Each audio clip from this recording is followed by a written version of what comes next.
I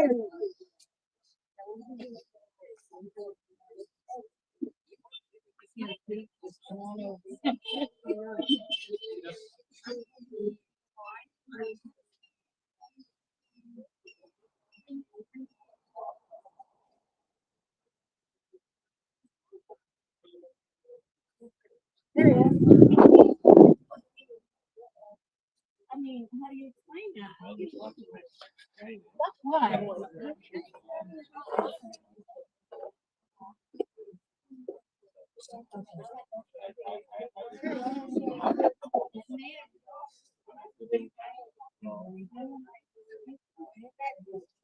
Doing a good tug.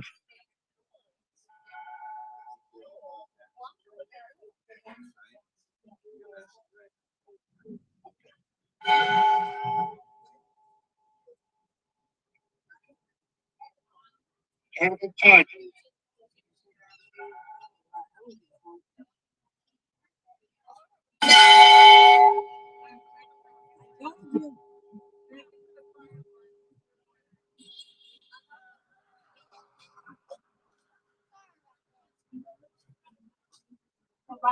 Yeah. All right, folks, let's all gather around. Run over and gather down right around here.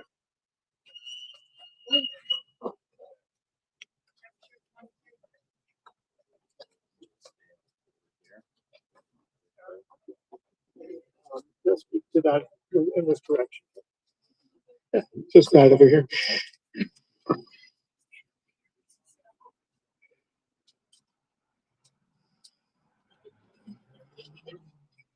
And a test.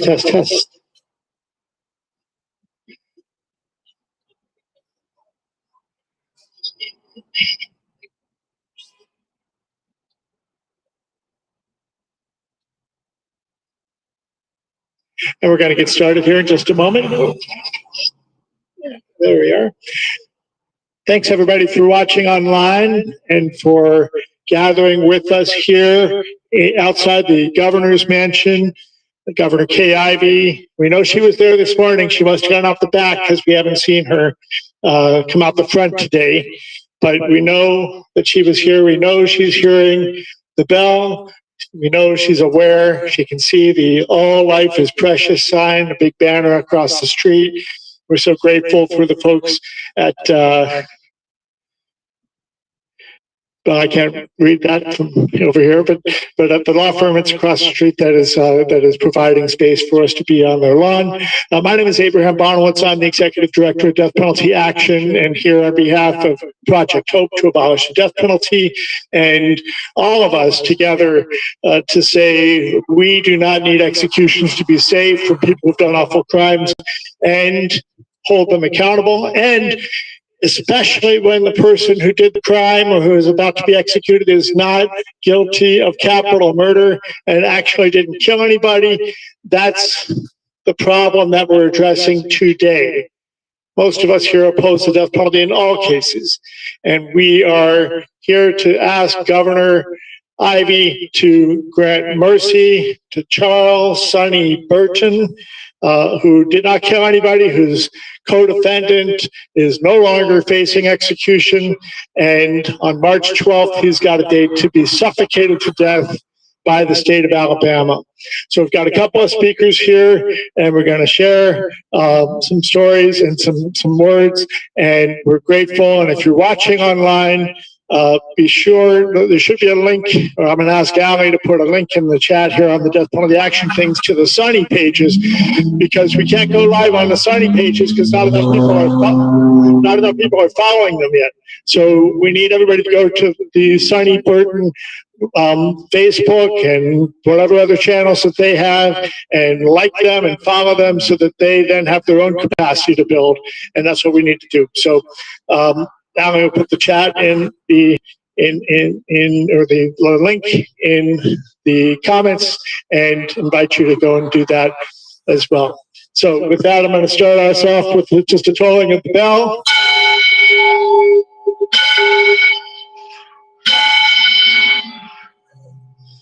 Which people have been doing all morning long, and we're going to continue to do it to call out for justice Governor Ivey.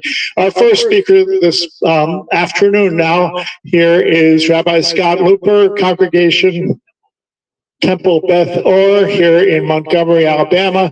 Welcome, Rabbi Looper. Thank you all for being here.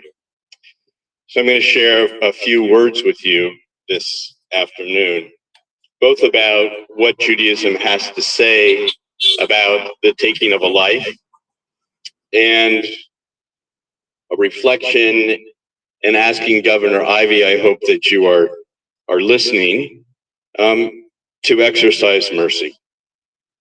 So I write these words as a Jew, imploring you, Governor Ivey, to exercise mercy and spare Sonny Burton from the death penalty. In Jewish tradition, justice is never divorced from compassion, and the highest form of leadership reflects both. It is often asserted that the Torah mandates the death penalty for murder. Indeed, the written text does prescribe capital punishment in certain cases. Yet Judaism does not read Torah in isolation. The oral law, preserved in what we call the Mishnah and the Talmud, profoundly limits and conditions the implementation of capital punishment to such an extent that it was rendered nearly impossible to practice. On Yom Kippur, the holiest day of the Jewish year, we plead with the Holy One to move from the throne of strict justice, Midat Hadin, to the throne of mercy, Midat Harachamim. Our sages teach that a world governed solely by strict justice could not endure. Mercy is not a suspension of justice, it is its elevation and fulfillment. The Mishnah teaches that in order to convict someone of a capital crime, there must be two valid witnesses who not only saw the act, but warned the perpetrator immediately beforehand of the specific capital consequence. And the perpetrator must have acknowledged that warning and proceeded nonetheless. A one-vote majority could acquit in a capital case, but could not be convicted. If the vote to convict was unanimous, the accused was acquitted, lest the court be suspected of failing to search for grounds of innocence. Judges were added if necessary to prevent a rushed or narrow conviction. The rabbinic attitude toward execution is stated even more plainly in Mishnah Makot. A Sanhedrin, a Supreme Court that executes once in 7 years, is called destructive. Rabbi Eliezer ben Azariah says once in 70 years. Rabbi Tarfon and Rabbi Akiva say, had they been on the Sanhedrin, no person would have ever been put to death. This is not a marginal opinion. It reflects a deep discomfort with the taking of life by human hands. Judaism distinguishes carefully between murder and manslaughter. Where there is no direct act of intentional killing, the death penalty does not apply. Even in cases of grave wrongdoing, exile and other forms of accountability were prescribed rather than execution. The Torah teaches that every human being is created b'tselem Elohim, in the image of God. The Mishnah in Sanhedrin declares that whoever destroys a single life is considered as though they destroyed an entire world. The preservation of life, whenever possible, is among the highest mandates of Jewish law. To carry out an execution where Jewish law would strain every procedural safeguard to prevent one is inconsistent with the spirit and structure of our common biblical tradition. Justice in Judaism is not vengeance. It is restraint, humility, and reverence for life. Governor Ivey, Jewish teaching calls upon us to choose life. I therefore appeal to you to act with mercy. reflecting the divine attributes we Jews invoke each year. In sparing Sonny Burton, you would affirm a value at the very heart of our biblical faith, that even in the face of wrongdoing, we do not surrender our commitment to life and to mercy.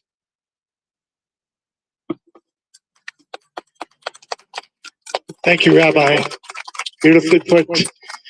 Invite everybody who wants to learn more about Judaism and the death penalty. You can find L'Chaim, Jews Against the Death Penalty, on Facebook and also at deathpenaltyaction.org. Just search Jews or look under the campaign section. You'll find a whole section about teaching on Judaism and the death penalty, which basically echoes what we've just learned about from Rabbi Looper. So thank you again, Rabbi Looper. Now I'd like to introduce a board member of Death Penalty Action and a man who has deep and unnerving experience here in Alabama, and that is Chris Brown. Please welcome Chris Brown. Thank you, Abe. Good afternoon, everybody. I really appreciate everyone who's come out here today to say, not in my name, to stand in front of this place of power and speak truth to power. The case of Sonny Burton really strikes a chord with me because there are a lot of similarities to my own father's case. In fact, I don't know if I ever met Sonny. It's possible that I did because they overlap there at Pullman. So my father was one of 3 men who went to do a robbery, and in the midst of that, it went wrong, and a man was killed. The ringleader of that case is serving a death sentence, or excuse me, a life sentence at Donaldson. And the man who actually struck the death blow and killed this person got out on parole many years ago. My father was the least culpable of the 3 and was the only one who was executed. And so I've seen this before, and I pray that this case will end better than my father's case did. I think there's more of a chance here than there was then. So there are a few things I want to point out, though. In my father's case, under one governor, we got an execution date. We got down to 8 hours prior to the execution, and the Supreme Court issued a stay. A year later, under a different governor, we had a different situation, and he got a new date. And that time, April 24th, 2003, they executed my father. So I've been through this roller coaster that happens. Oh, we're out of appeals. Oh, when are they going to set a date? Now they've set one. Is there anything else that might happen? We got a stay, but we know it's not a permanent stay. And a year later, we got another date and another process, and a different thing happens, and then an execution. And this, it really is like psychological torture for the families to go through that roller coaster over a course of a long period of time. When we got the second date, we had a new governor, Bob Riley. And there was a new process. I was speaking to one of the lawyers here earlier about the fact that Alabama really doesn't have a process for clemency. It's up to the governor. There's not any board. There's not any recommendation. And each governor does it differently. The first time around, we just sent paperwork and things in, and it happened. Or we got to stay before it happened. Then the second time, there was a hearing. We were invited to take part in a clemency hearing. The governor was not there. His chief counsel was there. That was Troy King, who very soon thereafter became Attorney General. And I agree with that sentiment. And he already knew that he was going to be appointed Attorney General, which to me established a conflict of interest, but that was neither here nor there. They brought us into a big room. We had a lot of clergy members and other people, friends, family, all kinds of people. And then we realized that this was actually set up as an adversarial thing. The original prosecutor was there. The victim had no known family, but they brought in a victim right who was supposed to speak for them. And the entire thing was a farce. It was political theater that just made us into a circus. And that's the kind of thing that these politicians will put people through. It's all part of their political machinations that they're going through for whatever gain they think they're going to get. And they don't care that they're destroying real people, that they're killing people. And so that's what happened in that case. And now today you see someone like Steve Marshall who's running for Senate, and you know he's doing everything he can to try and act like he's telling crime for his Senate run. So it was the same kind of thing then with Troy King. So we went through this whole process, and we're really used as court jesters for this political theater that they put on with us. And eventually we got down to the end, and my father was executed. So there's so many stories I could tell about the way we were treated by people in the press, by the politicians, and the other things. I won't belabor that, but there are a couple other things that I want to talk about. First is for anyone out there who thinks, well, I oppose this execution because the facts of it are so extreme, because Sonny Burton didn't kill anyone, and we know that he didn't, and the trigger man is not facing death. But maybe they think that they support the system generally. But I would ask you, do you trust this government that much? Do you trust any human government that much? But when I look at the dysfunction in the state of Alabama, I don't know how anyone can see that and think that they would trust them to carry out this process in any meaningful and effective and judicial way. And the Department of Corrections, probably everyone standing here knows, has been ruled unconstitutional twice because the conditions in prison are so bad. This is the department that has the highest preventable death rate in the nation, more than 3 times the national average. Hundreds of people each year are dying in this prison system. It only has 20,000 people in the first place. I say only, that's still a huge number. But hundreds out of that are dying every year in preventable deaths, and it's happening all the time. And we're talking about a Department of Corrections that can't do anything, it seems, to stop that, has apparently no answer. So ask yourself, do you trust them to carry out the ultimate system? Do you trust anybody in the system to actually be looking out for the best interest of anyone in the state? Because they will tell you, Steve Marshall will say it's for the worst of the worst, but it's really for the poorest of the poor. And we know in this state, the structural racism that has always been here and is still here, we know who that usually is. And we've seen that over and over. I've lived in this state for 45 years, and I can tell you it really hasn't changed as much as they want to say it has. So do you trust this government that much? Do you trust the DOC? No, not at all. I was previously part of a prison ministry, and I went on, I was on the news in Huntsville where I live, and they were interviewing me and asking things about prison.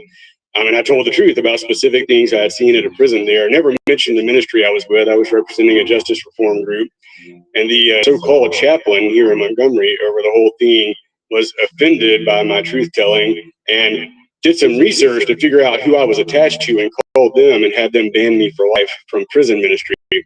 So this so-called chaplain had a lot of energy to do that, but apparently none to actually help all the people who are being destroyed by this system. Now, got one more thing I want to talk about, and if those of other faiths or of no faith will bear with me for a moment, I'm going to speak to people who, like me, claim Jesus Christ as their Lord and Savior. The Lord said, "Blessed are the merciful, for they will receive mercy." Amen. The prophet Micah said, "Seek justice, love mercy, walk humbly with your God."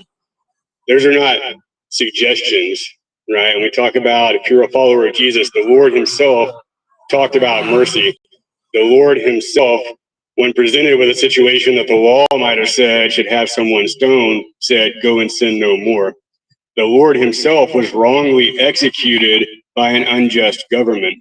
So if you are following a Jesus that always agrees 100% with your political party, if you're following a Jesus that's telling you to hate some group of people or some kind of people, if you're following a Jesus who makes you feel comfortable all the time, you never have to rethink your position on anything, I'm going to suggest that you are not following Jesus at all. You're following an idol made by your own hands. It's no different than an idol of wood and stone.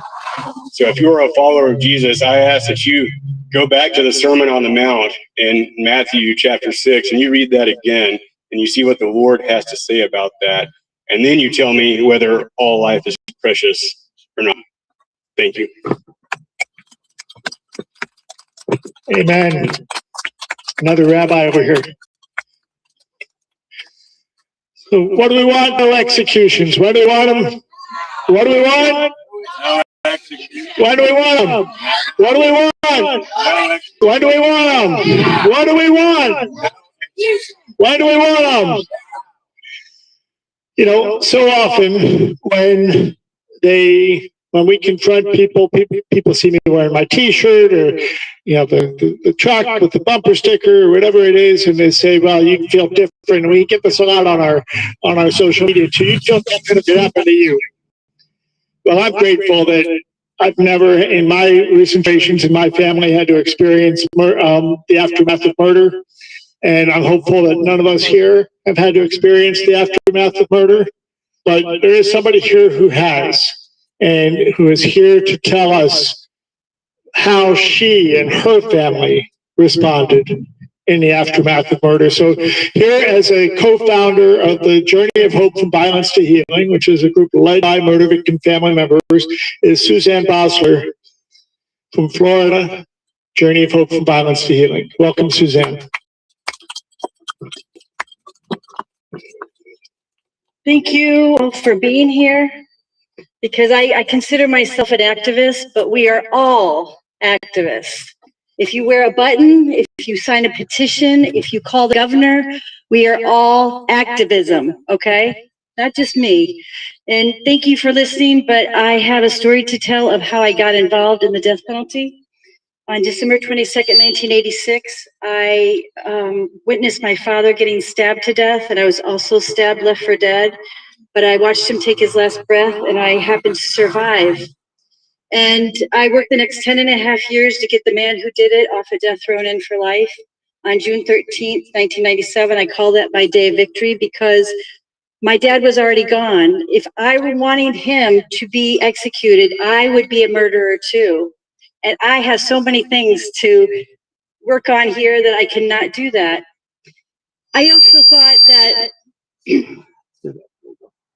there's so many other things that I want to say to every governor too. And one of them is this statement that some of you have already heard is, why, Ivey, do you execute people who kill people to show us, Americans, that killing people is wrong? It's very simple, right? Very simple. But we have to continue this work. We're down to 27 states, but we are going to continue our work. I'm going to continue wearing a button, whether I go to Publix or the dentist. I'm not going to stop. I'm going to put a bumper sticker on my car. I'm going to sign petitions. We're going to call. We're going to do whatever we can, standing here in protest for Sonny. Listen, I have a story. Yes, I have a story, but we are here for Sonny Burton. He is the most important person here at this moment. I also mentioned to people that, you know, people in prison have a number on their uniform, right? He is more than a number. He has a name. He has a mother. He has a father and family, that if we execute him, if they execute him, we will bring more victims in the system, which we already have. We cannot let this happen anymore. So, Governor, just because she signs the death warrant, that means she's just as guilty as the person pushing the button. Just as guilty. And we are not going to stop telling them that too. Like I said, I'm going to just bring up one little thing that I went through, is that my father was a minister. My dad was, his name was Bill Bosler. And me watching my dad die, he wasn't my pastor anymore. He was my father. He was my dad. And I will work not just in my voice, but my dad's voice, because 8 years before this happened, my dad and I had this death penalty debate. He finally said to me, Suzanne, if anyone were ever to murder or kill me, I still would not want that person to get the death penalty. So this voice goes beyond, and I'm doing it for my father. The people on death row, like I said, are human beings too, and we are not going to stop fighting for their lives. Here we are, and we're going to continue what we do, especially the next 24 hours until 7:30 tomorrow morning. So everybody is welcome to come in and out, take a nap, bring back a sign. You're all welcome to be here to do the bell so that it is heard as far as we can have people heard why we're here and why we're fighting for Sonny. Sonny, when I saw the video last night, made it more personal to me. I don't know him, never met him, but he had such a loving, kind, beautiful smile that I just wanted to go and hug him myself. What a sweetheart. My gosh. You know, he's taking care of us more than he's taking care of himself. We cannot stop, and we're going to continue what we're doing. And look at all these amazing lawyers and everybody who is on his side and to support, and we're not going to stop. My father's favorite hymn was, "Let there be peace on earth, and let it begin with me." I say, let it begin with all of us. And today, it will begin with Sonny Burton. Thank you. Thank you, Suzanne. And she'll be telling her whole story a little bit later on this evening. So come back. Can we do that after 5 o'clock or so? 5 or 6, somewhere in there, we'll hear Suzanne, and she'll tell the whole story and take us through what she experienced and how she came to forgiveness and to actually embody forgiveness and the healing power of forgiveness, which is one of the teachings of all the faiths. All the faiths talk about forgiveness as part of a healing process. Now, our last speaker for now is Matt Schultz, one of the attorneys in this case, and he's going to fill us in on some of the high points of this case and why people need to be taking action and what we can do. And so without further ado, I've been grateful to be able to work with Matt again. We worked together on a couple of cases in the past, but welcome, Matt Schultz, and we appreciate your guidance and your spirit here and all the work that you're doing. You and Donna and everybody else on the legal team. Thank you. Thank you. Thank you. Well, thank you, Abe. And it is a pleasure once again to get to work with you and with so many good people. Interestingly enough, as many times as I've worked with Abe, we have not met in person until today. So it's really nice to get to meet him. I won't run on too long at the gums, but I will give a quick summary of some of the main points and that sort of thing. But a couple of things I thought I'd mention, just kind of parrying off what has already been discussed, which can then lead into that. First, I know Abe started this whole rally here with this whole discussion, talking about how we really hope that the governor will hear our voices out here, hear this bell being rung, and hear what we're doing out here. But we really appreciate all of you and the efforts that you're making to make your voices heard from where you are. And once again, you can do that in many, many different ways. We appreciate you calling the governor. We appreciate you emailing the governor. We appreciate you can go to www. I feel like I'm on a telethon here. You can go to Charles Sonny Burton, just SONNY for his the spelling of his nickname, charlessonnyburton.com, and find out all the different ways you can watch videos. You can learn a lot about his case. You can find out all the ways that you can help. But the other aspect that I just wanted to mention is that what's so fascinating to me is the unique coalition that opposes this particular execution. Because I don't think it's too hard for most of the people watching and most of the people here to figure out that most of the people watching and most of the people here already oppose the death penalty in general. But you would be amazed at the number of people we have had coming out of the woodwork who are strongly in favor of the death penalty. And nonetheless, they see the injustice here. And that can no better be demonstrated than 3 ways. And number one, the state itself in this case has gone on the record stating that the situation of the shooter being resentenced to life without parole while Mr. Burton is still being executed is, in their own words, arguably unjust. If the state itself hesitates at the justice of an act, it should not carry out that act, most certainly not when it is the execution of one of its citizens. Second, of course, you already know most of the facts of the case, so I won't run into many of those right now. But along those same lines, this interesting coalition that we have, not only of people of different faiths, Jews and Christians, or in the biblical sense, Jew and Gentile, but we've also got Muslims and Hindus. We have people of all faiths and people of no faith, but far above and beyond that, people from the left, people from the right, Democrats, Republicans, and that is no better seen than in the history of cases like this. Governor Perry of Texas, a governor who was very pro-death penalty, he oversaw more executions than any governor in the history of the United States of America. In his time as governor, he commuted 2 sentences. One of the ones he commuted was almost identical to this, where the shooter had been spared the death penalty, and he said that was wrong to then execute the non-shooter. We have many situations like that. Governor Abbott commuted a sentence in a similar situation. Governor Stitt did so in Oklahoma just as recently as November. We have governors from all over the United States doing that. And again, those are governors who support the death penalty.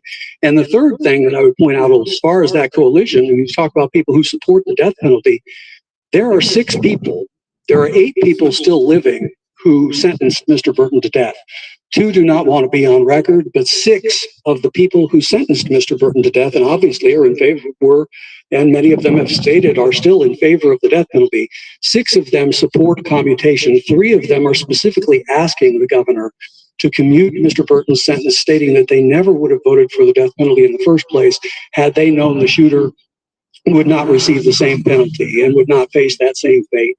So we ask you to think about all the different aspects of this case. Think about the aspects that resonate the most with you. And there are so many more. I could go on and on with different things that are important, but please go to that website. I think most of you probably have already watched some of the videos and already know those facts. The facts that resonate the most with you, write the governor, call the governor. And I know it sounds silly to say write the governor in this day and age.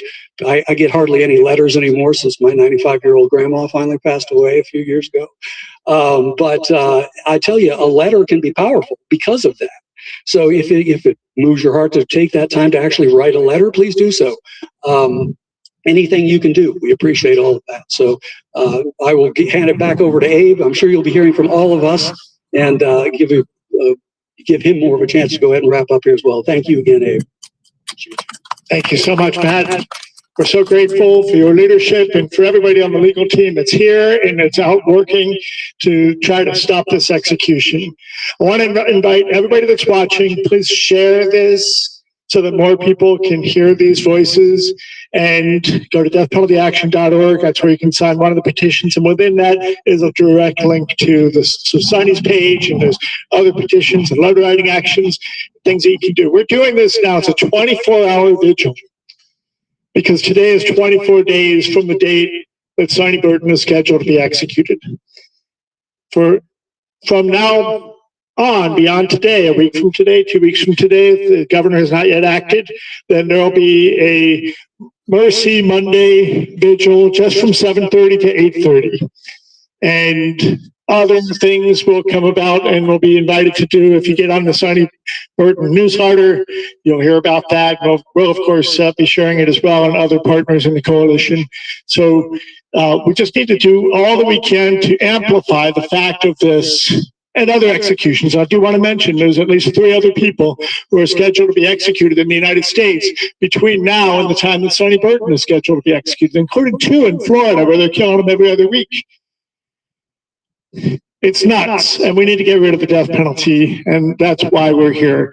And finally, before we close, I just want to invite everybody to join me in tolling the Delaware bell here. This is a bell that comes from Delaware. It says on the front of it, Delaware citizens opposed to the death penalty, it says that because the bell was made for them when they had executions, 18 executions in Smyrna, Delaware, before Delaware has abolished the death penalty. And they said, hey, we can put this in a museum or we can send it out to the world. And that's why this bell is here. It's been tolled in front of prisons during execution time in at least 10 states and in front of state capitals. And I think this is the first time we're in front of a governor's mansion with this bell. So I invite everybody, all it takes is just a little bit. You can see I can do this with my pinky. Doesn't take a whole lot to make a bell to ring out injustice, and to ring out freedom, and to ring out love, and to take us to a better world. So just line up behind me, toll it a few times, pass the rope on to the next person.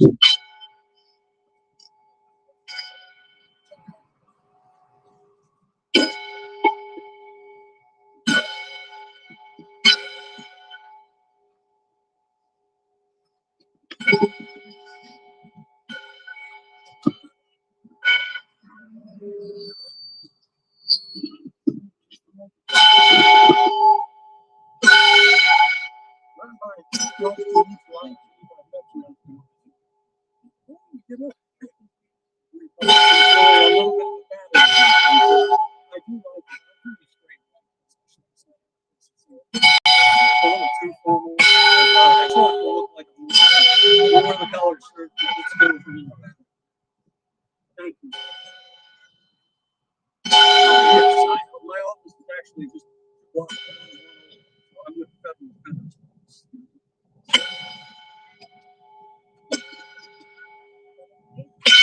And where is your temple?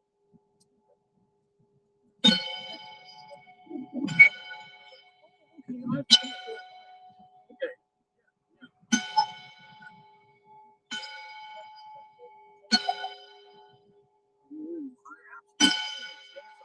I love the Greek stuff once well. This is not just for my father, this is for Sonny Burton. Everybody say, Sonny Burton, Sonny Burton, Sonny Burton.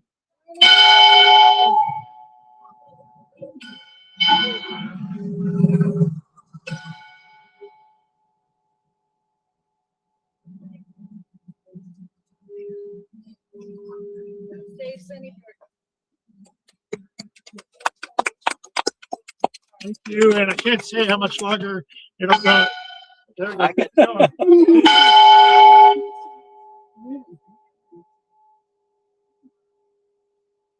Thank you, Rabbi.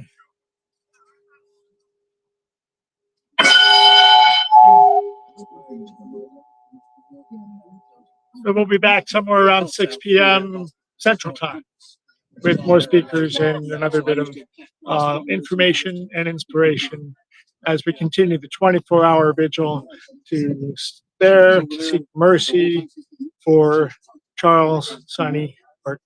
Thank you.